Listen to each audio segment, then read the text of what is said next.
All right, so what is the variance exactly?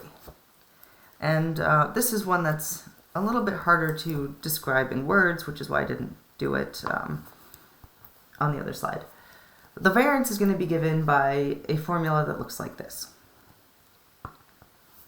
First of all, we're going to call it s squared, and s squared is the shorthand for variance in the same way that the x with the bar over it, or x bar, is the shorthand for a mean. So our variance, or s squared, is going to be given by this equation.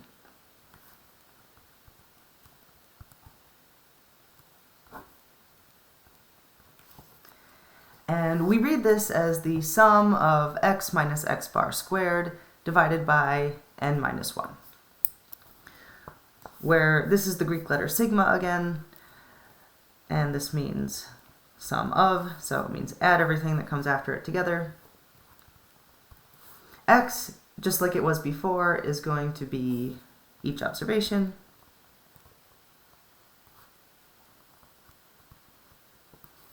X bar is our sample mean. N is the total number of observations.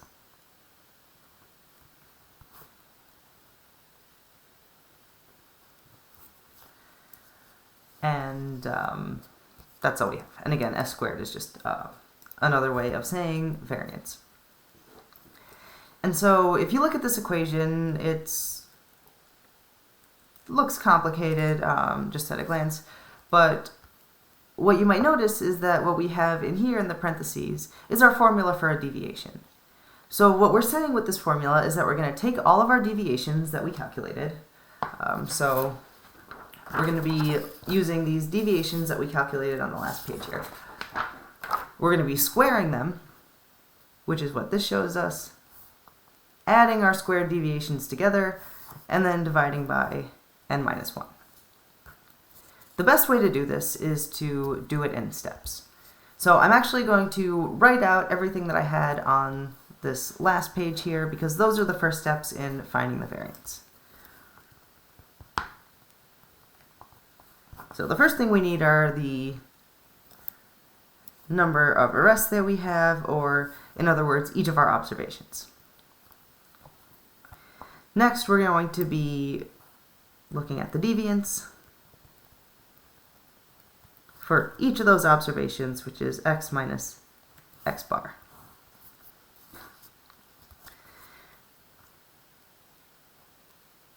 And from there, we're going to be able to calculate the rest of this formula. So I'm going to write all this stuff out again. This works better when I don't run out of space on the first page, so bear with me here.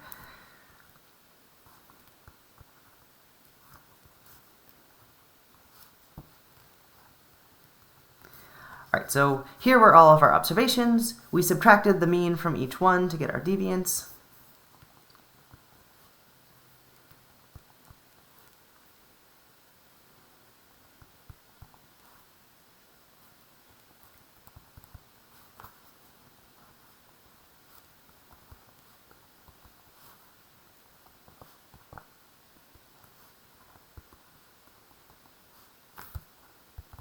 And again, you can double check these. They should all sum up to 0. So here's the idea behind the variance. We want to find a number that tells us, in general, what kind of deviance are we looking at for our observations. So do we generally have a large deviance? Do we generally have a small deviance? You know, what's an average or typical deviance like here? And normally, if we want to find the average, what we do is we add everything up and we divide by the total number of observations. The problem with deviance, though, is that you can't add up your deviance and divide by the total number of observations, because every single time you add them up, your average deviance is 0. So every time you add them up, it comes out to 0, you divide by the total number of observations, and it's 0 again. So the way that statisticians have gotten around this is that instead of adding up their deviations and dividing by 0 to find an average or typical value, they do something to the deviations first to make them so that none of them are negative. So by getting rid of the negative signs, you no longer have the problem that they all add up to 0. And specifically what they do to get rid of the negative signs is they square them. So I'm going to make another column here for x minus x bar squared. And what I'm going to do is I'm going to take each of these and square it. In other words, multiply it times itself.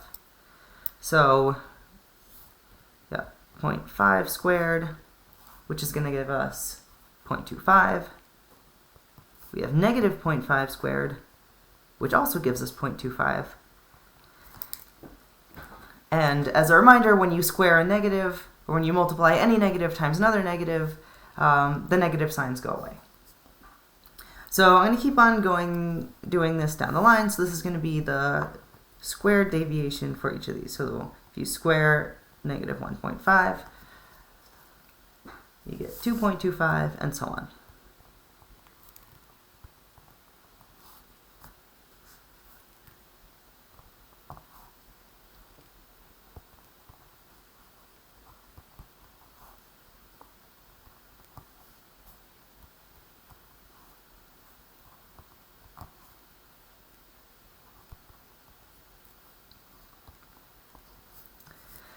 Alright, so now I have a number here that we can refer to as the squared deviation. So each one of these is a deviation multiplied by itself. And what you can see here is that this, so x minus x bar squared, is now this top part here in our equation.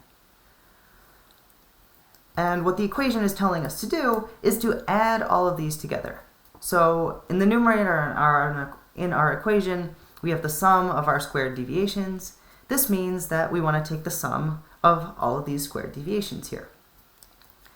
And so to get the numerator for our equation, so to get the top part of this fraction, we're going to be adding all of these values together.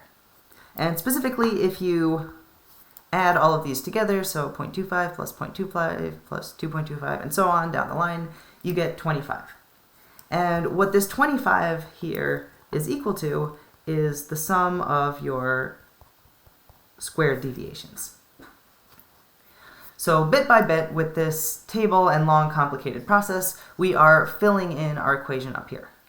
So now we have a single number, or this 25 right here, that gives us the entire mathematical phrase of the sum of our squared deviations. So the sum of x minus x bar squared. The rest of it's pretty smooth sailing. So if we want to fill in our equation now, we have a single number that gives us all of this, and the only thing we have to do now is plug it in and divide by n minus 1. So I'll just rewrite the equation over here so you can see the steps on top of each other.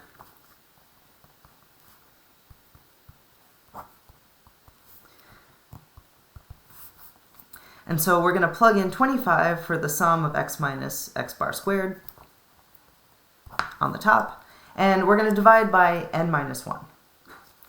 So n in this case is equal to 12. That's the total number of observations that we have. And we're going to plug this in here, and then subtract 1. If you're thinking about this as the average of the squared deviations, it might seem a little strange that we are subtracting by 1. I'm not going to go in great detail in this class because, frankly, there's no reason to as to why we do this, but this is the equation for finding the variance in a sample, and subtracting by 1 just accounts for the fact that we're thinking of it as a sample and we don't have the whole population in front of us. All of that will also make more sense as the semester goes on. But for now, just take my word for it that we're taking n and subtracting 1 instead of just dividing by n. So with this, we have filled in everything that we need in this equation here. So we have the sum of x minus x bar squared, which is 25, divided by total number of observations minus 1. And from here on, it's just doing the math, and if you subtract all of this out, you should get a value of 2.27.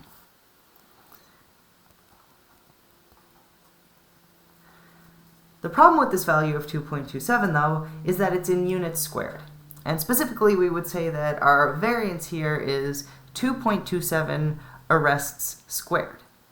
and it's in units of arrest squared because we took our units of arrests over here, where we had 2 arrests minus 1.5 arrests as the mean, gave us a deviance of 0.5 arrests. We squared that, and then we have this squared deviation of 0.25 arrests squared.